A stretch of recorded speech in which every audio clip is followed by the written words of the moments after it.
Ya, bismillahirrahmanirrahim. Alhamdulillah anak-anak sekalian, kita bisa ketemu kembali dalam pelajaran sejarah kebudayaan Islam untuk kelas 9 semester 2. Jadi pertemuan kedua ini akan menindaklanjuti pembahasan di pertemuan pertama. Masih tetap membahas tentang seni budaya lokal Indonesia. Nah, seni bukanlah hal sesuatu yang diharamkan dalam Islam, anak-anak sekalian. Jadi karena dengan seni kehidupan manusia akan lebih indah dan nyaman, seperti definisi yang minggu kemarin kita kaji. Jadi kata budaya berasal dari bahasa Sanskerta, yaitu budaya, bentuk jamak dari kata budi yang berarti perilaku. Budi atau akal. Jadi minggu kemarin kita mendefinisikan itu. Kata kebudayaan dapat diartikan anak-anak sekalian sebagai bentuk yang berkaitan dengan budi pekerti dari hasil pemikiran.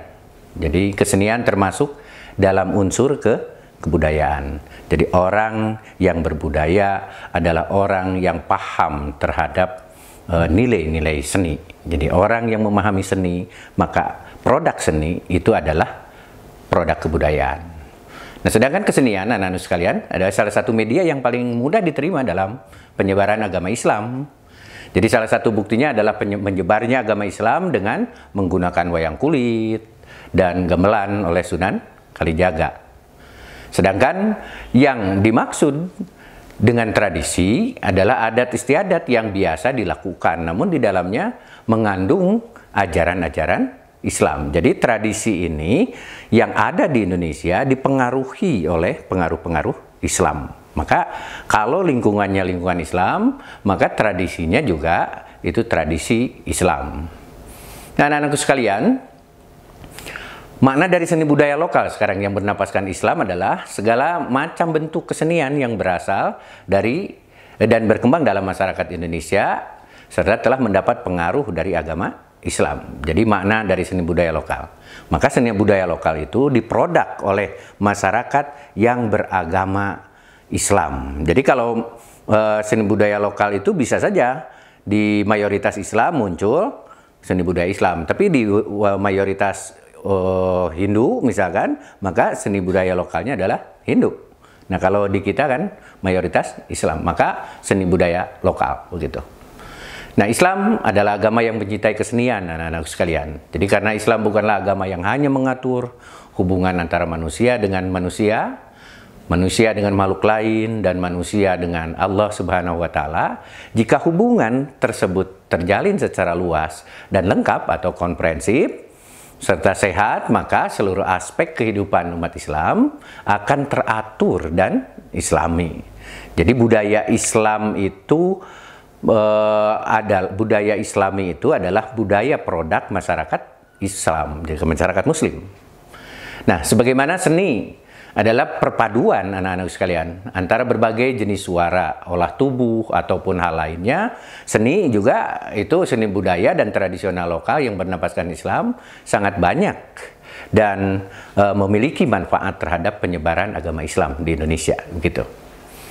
Nah, kemudian anak-anak sekalian, bentuk dari apresiasi sekarang terhadap seni budaya dan tradisi tersebut adalah dengan merawat, melestarikan, mengembangkan, simpati dan menghargai secara tulus atas hasil karya para pendahulu. Jadi persoalan-persoalan yang sering muncul sehingga ada budaya yang diperdebatkan dan segala macam itu karena memang perbedaan penafsiran bahwa Islam tidak boleh dicampur adukan dengan budaya. Padahal kapan kita berbicara budaya, kapan kita berbicara syariah, begitu. Nah, para ulama dan wali zaman dahulu bukanlah manusia yang bodoh tentu dan tidak tahu hukum agama Islam atau syariat Islam. Tapi mereka bagaimana mengemas untuk dakwah Islam itu melakukan pendekatannya dengan budaya. Nah, pertanyaannya sekarang, apakah produk budaya pada saat itu sudah dianggap tidak berubah atau sudah tetap? Nah, tugas kalian sekarang mencoba mendefinisikan, mengelola kembali. Jadi hal-hal yang memang pada saat itu bercampur dengan budaya, kalau memang dalam wilayah-wilayah ibadah, itu budayanya dipinggirkan. Bicara budaya, begitu. Kalau budaya berbicara budaya, kalau syariah berbicara syariah. Jangan dicampur adukan. Maka kalau dicampur adukan, nanti akan terjadi distorsi pemahaman. Nah, para ulama dan wali itu adalah orang-orang yang cerdas lahir batin dan mampu menerjemahkan pesan Islam ke dalam seni budaya dan tradisi yang ada pada masyarakat Indonesia. Jadi sehingga dengan mudah praktek keagamaan umat Islam dapat dijumpai anak-anak sekali dalam kehidupan sehari-hari masyarakat Indonesia. Untuk itulah perlu adanya pemahaman yang tepat dan tidak mencampur adukan antara pemahaman budaya dan keagamaan. Nah, itu tentu memang unik. Kalau kita berbicara dalam sejarah kebudayaan Islam, maka sejarah kebudayaan Islam ini berbicara tentang peradaban. Maka peradaban tentu ada yang wilayah ilmu, ada yang wilayah syariah. Nah, kita sekarang akan berbicara wilayah ilmu, pengetahuan saja, begitu. Nah, anak sekalian, di bawah ini nanti akan Ustaz sampaikan contoh budaya lokal dan budaya yang bernuansa Islami. Di antaranya wayang, gitu. Kata wayang menurut bahasa berarti ayang-ayang atau bayangan. Karena yang terlihat adalah bayangannya dalam kelir atau tabir kain putih sebagai gelanggang permainan wayang. Itu tentu wayang kulit itu waktu itu. Nah, wayang adalah pertunjukan yang disajikan dalam berbagai bentuk, terutama yang mengandung unsur pelajaran atau wejangan. Pertunjukan ini diiringi dengan teratur oleh seperangkat gamelan.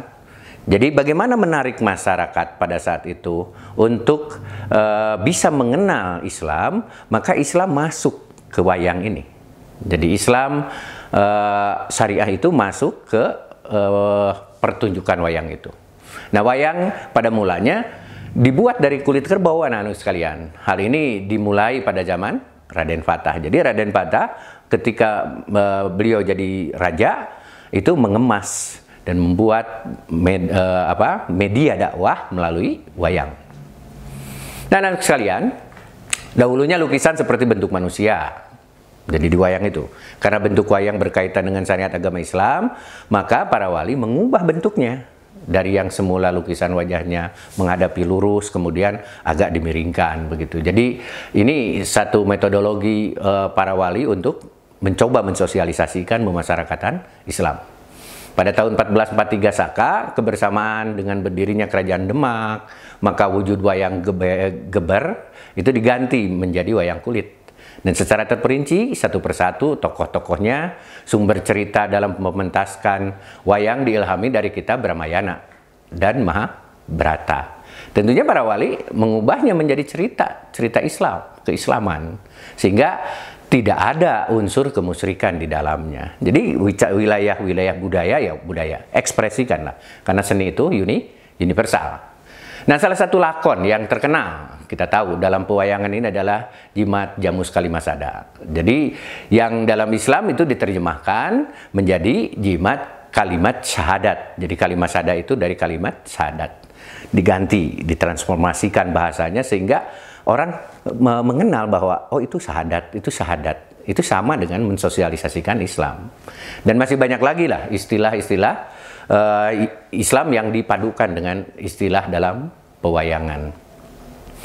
Nah, yang kedua, hadrah dan salawat kepada Nabi Muhammad SAW. Jadi ini satu produk budaya. Hadrah adalah salah satu jenis alat musik yang bernambaskan Islam, seni suara yang diiringi dengan rebana, perkusi dari kulit hewan begitu sebagai alat musiknya. Sedangkan lagu-lagu yang dibawakan adalah lagu-lagu yang bernuansa Islam, yaitu tentang pujian kepada Allah dan sanjungan kepada Nabi. Dalam menyelenggarakan pesta musik, anak-anak sekalian, yang diiringi rebana ini juga menampilkan lagu cinta, nasihat, dan sejarah-sejarah kenabian. Sampai sekarang kesenian hadrah masih eksis berkembang di masyarakat. Pada zaman sekarang kesenian hadrah biasanya hadir ketika acara pernikahan, akikahan, dan sunatan. Jadi ada produk budaya hadrah begitu yang kedua. Yang ketiga, anak-anak sekalian, kasidah. Kalau kalian ingat kasidah itu sering jadi bahan guyonan gitu. Kasidah itu nama lainnya band kepret begitu ya.